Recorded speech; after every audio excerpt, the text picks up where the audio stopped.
পাকিস্তানিরা তাকে ডাকত পাপা টাইগার। তার নাম শুনলে ত্রাস সৃষ্টি হতো পাকিস্তানি ক্যান্টনমেন্টে। তিনি ছিলেন তিনটি দেশের সেনাবাহিনীর অফিসার।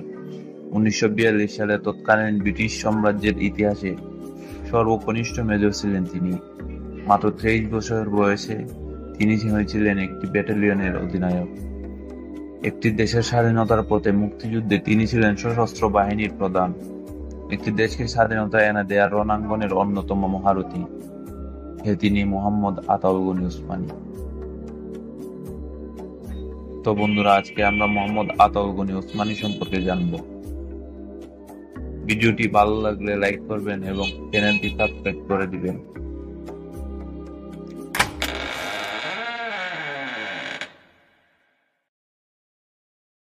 আতাউল গনি ওসমানীর জন্ম 1918 সালের 1 সেপ্টেম্বর সুনামগঞ্জে। যদিও তাদের বাড়ি সিলেটের বালাগঞ্জ থানায়, যা এখন ওসমানীনগর। তার বাবা খান বাহাদুর মফিজুর রহমান একসময় ছিলেন সুনামগঞ্জের এসডিও। সেখানেই জন্ম ওসমানীর। বাবার চাকরির সুবাদে ওসমানীর শৈশব কৈশোর কেটেছে বিভিন্ন জায়গায়। একসময় তারা সুনামগঞ্জ থেকে চলে গিয়েছিলেন গুয়াহাটিতে। সেখানেই প্রাতিষ্ঠানিক শিক্ষায় হাতেখড়ি হয় ওসমানী। 1934 সালে সিলেটের সরকারি উচ্চ বিদ্যালয় থেকে মেট্রিক পরীক্ষায় তিনি পুরো ভারতবর্ষে প্রথম হয়েছিলেন। এই দারুণ ফলাফলের জন্য ব্রিটিশ সরকার ওসমানীকে প্রায়োটোরিয়া পুরস্কার দেয়। আলিগড় বিশ্ববিদ্যালয় থেকে তিনি স্নাতক পাশ করেছিলেন 1938 সালে। এরপর তৎকালীন সেনাবাহিনীতে যোগ দিয়েছিলেন তিনি। 1939 সালে রয়্যাল আর্মড ফোর্সে ক্যাডেট হিসেবে যোগ দিয়ে দেহরাদুনে ব্রিটিশ ভারতীয় মিলিটারি একাডেমিতে প্রশিক্ষণ শেষে 1940 সালে যোগ দিলেন ব্রিটিশ সেনাবাহিনীর কমিশন অফিসার হিসেবে। 1942 সালে মেজর পদে পদোন্নতি পেয়েছিলেন ওসমানী। 1942 সালে ওসমানী ছিলেন ব্রিটিশ সাম্রাজ্যের সর্বকনিষ্ঠ পদোন্নতি পাওয়া মেজর। দেশ বিভাগের পর 1947 সালে 7 অক্টোবর ওসমানী যোগ দেন পাকিস্তান সেনাবাহিনীতে। এ সময় তার পদমর্যাদা ছিল লেফটেন্যান্ট কর্নেল। 1951 সালে তিনি যখন ইস্ট বেঙ্গল রেজিমেন্টের প্রথম ব্যাটালিয়নের অধিনায়ক, তখন তার হাতেই প্রতিষ্ঠিত হয়েছিল চট্টগ্রাম সেনানিবাস। 1966 সালে সেনাবাহিনীর চাকরি থেকে অবসর নেন তিনি। পরে 1970 সালে আওয়ামী লীগের পক্ষে নির্বাচনে অংশগ্রহণ করে নির্বাচিত হয়েছিলেন। মুক্তিযুদ্ধের 25 মার্চ ঢাকাতেই ছিলেন ওসমানী। পাকিস্তান সেনাবাহিনীর থেকে 4 বছর আগে অবসর নেওয়া ওসমানীর সামরিক দক্ষতা ও দূরদর্শিতা সম্পর্কে পাকিস্তান সরকার অবগত ছিল। তাই ওই রাতেই ওসমানীকে হত্যার চেষ্টায় হন্যে হয়ে খুঁজে পাক বাহিনীর এক কমান্ডো। কিন্তু একেবারেই ভাগ্যগুণে অনেকটা অলৌকিকভাবে প্রাণে বেঁচে যান ওসমানী। মুক্তিযুদ্ধ শুরু হলে ওসমানী সীমান্ত পার হয়ে ভারতে প্রবেশ করেন। প্রধানমন্ত্রী তাজউদ্দিন আহমেদ স্বাধীন বাংলা বেতার কেন্দ্রে ভাষণ দেন। ওই ভাষণে তিনি বাংলাদেশ সেনাবাহিনীর অবকাঠামো গঠনের কথা উল্লেখ করে তিনি এমএজি ওসমানীকে বাংলাদেশ সেনাবাহিনীর প্রধান সেনাপতি হিসেবে ঘোষণা দেন। উল্লেখ্য, 10 এপ্রিল স্বাধীনতার ঘোষণাপত্র জারি ও সরকার গঠন করা হয় এবং পরবর্তীকালে 17 এপ্রিল মুজিবনগরে গণপ্রজাতন্ত্রী বাংলাদেশ সরকার শপথ গ্রহণ করে। 1971 সালের 17 এপ্রিল গঠিত হয় মুজিবনগর সরকার। ওসমানীকে ডাকা হয় মুক্তিবাহিনীর প্রধান সেনাপতি হিসেবে।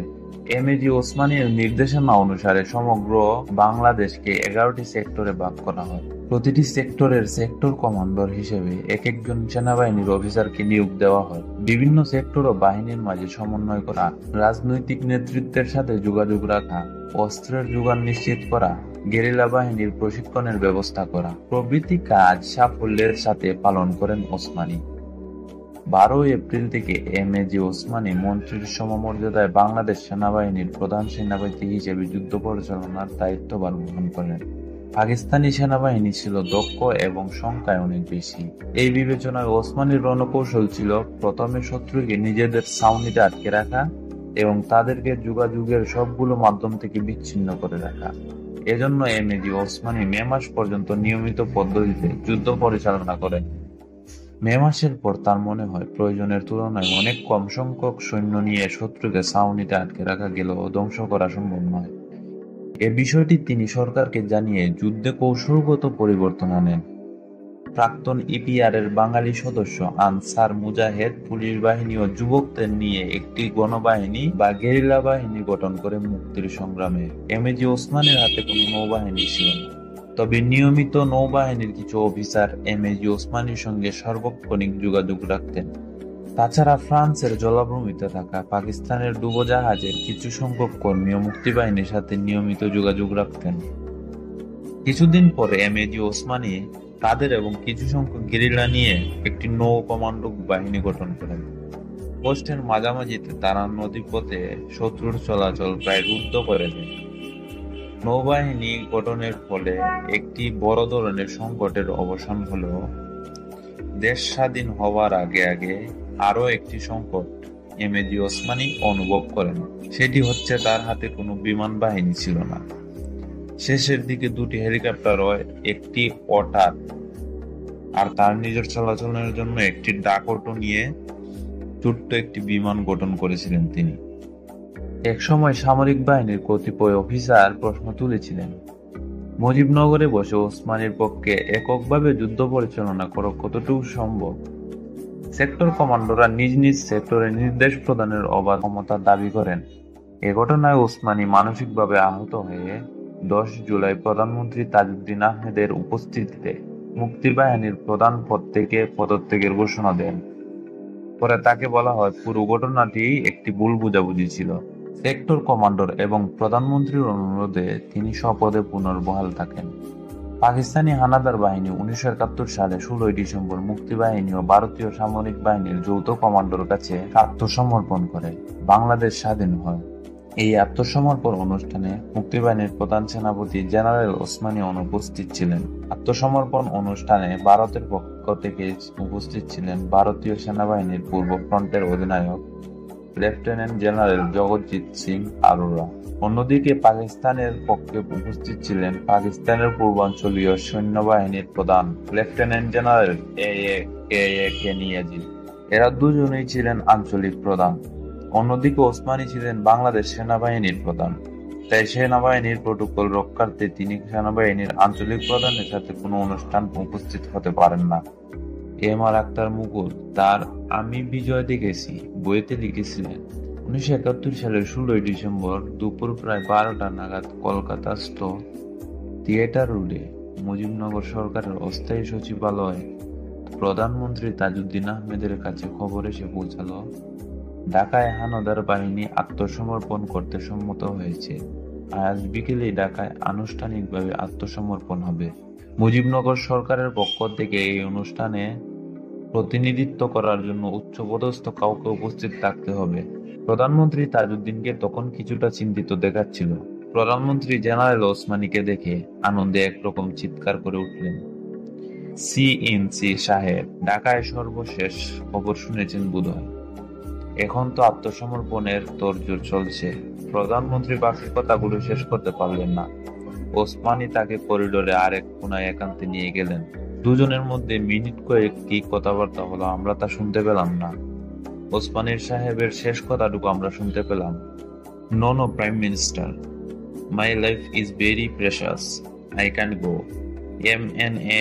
মোহাইমেন তার ঢাকা আগরতলা মুজিবনগর বইতে লিখেছিলেন, সৈন্যবাহিনীতে আমার শুভাকাঙ্ক্ষীদের কাছ থেকে আমি জানতে পেরেছি এই মুহূর্তে ঢাকায় সম্পূর্ণ অরাজক অবস্থা চলছে। ঠিক এ সময় ঢাকায় কোনো জনসমাবেশের মধ্যে আমার উপস্থিত থাকা মোটেও নিরাপদ নয়।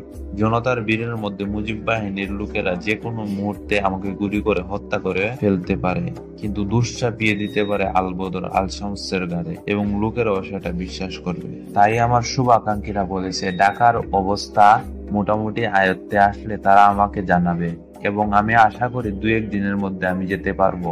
ওসমানী সাহেব যাচ্ছেন কিনা জিজ্ঞেস করায় তিনি বলেন তিনিও যাচ্ছেন না।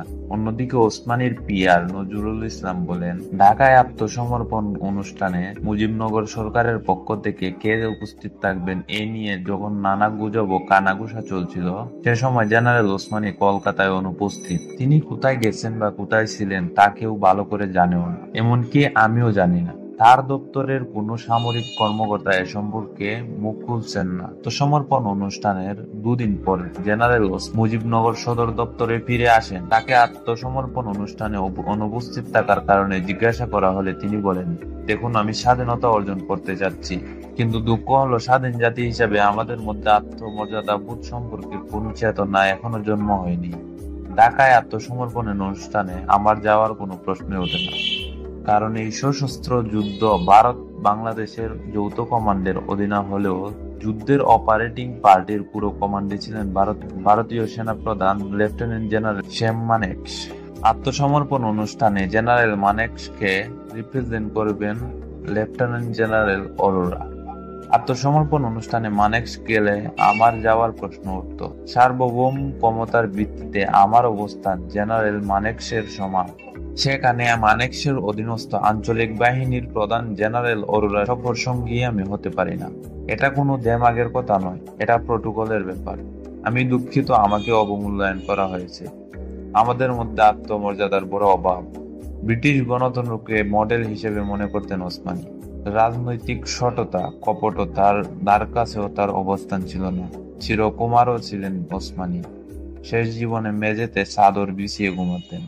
নিজের সব সম্পত্তি মৃত্যুর আগেই বিলিয়ে দিয়েছেন ট্রাস্টের মাধ্যমে, যেন তা মানুষের কাজে লাগে। এমন বাঙালি বীর সন্তানদের সম্পর্কে আমাদের জানা উচিত। তারা দেশের জন্য নিজেদের সর্বস্ব বিলিয়ে দিয়েছেন। এই আত্মত্যাগ মনে রাখবে এই দেশবাসী।